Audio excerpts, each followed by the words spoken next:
Heute teile ich mit dir den ultimativen Tipp bei Schnarchen oder Zähneknirschen oder beides.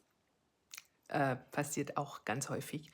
Und zwar nimmst du ein Stückchen Leukosilk, das ist das in so grünen Verpackungen, das Weiße, das oft bei Verbänden und so weiter verwendet wird.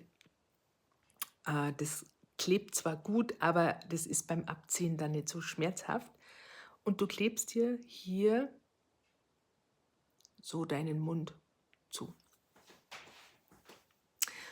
Und das führt dazu, dass du nicht mehr schnarchst. Ich habe es jetzt gerade getestet, die letzten Tage. Mein Sohn ist gerade bei mir im Bett, weil er sich den Oberarm gebrochen hat und ein bisschen erhöht liegen muss. Und die ersten Tage war es sehr schmerzhaft und dann hat er sich beschwert, weil ich schnarche. Er hat gesagt: „Mama, du schnarchst.“ Und dann habe ich mich an dieses, erinnert. Das habe ich irgendwo mal gelesen und dachte mir: „Ja, das probiere ich jetzt mal aus“, weil früher habe ich nie geschnarcht. Und habe ihn dann am nächsten Tag, gefragt und dann hat er gesagt: „Ja, er hat nichts mehr gehört.“ Und mir ist aufgefallen, dass ich entspannter aufgewacht bin. Und am nächsten Abend habe ich ihm auch noch den Mund da zugeklebt, weil er sehr mit den Zähnen knirscht.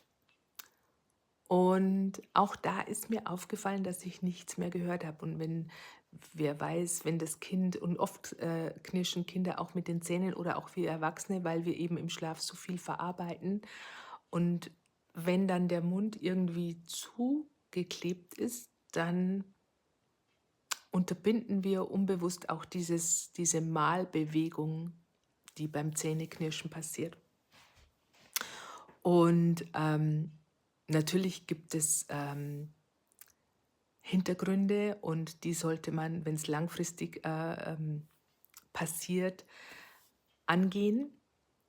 Aber es braucht nicht unbedingt immer eine Schiene und was weiß ich nicht alles, sondern es kann auch viel leichter gehen.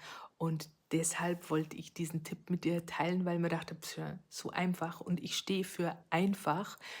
Und ja, probier's einfach mal aus und ich würde mich freuen, wenn du, deine Erfahrungen mit mir teilst oder wenn du gerade mit irgendwas, beschäftigt bist oder kämpfst und du sagst: „Ich weiß nicht“, dann schreib mir gerne.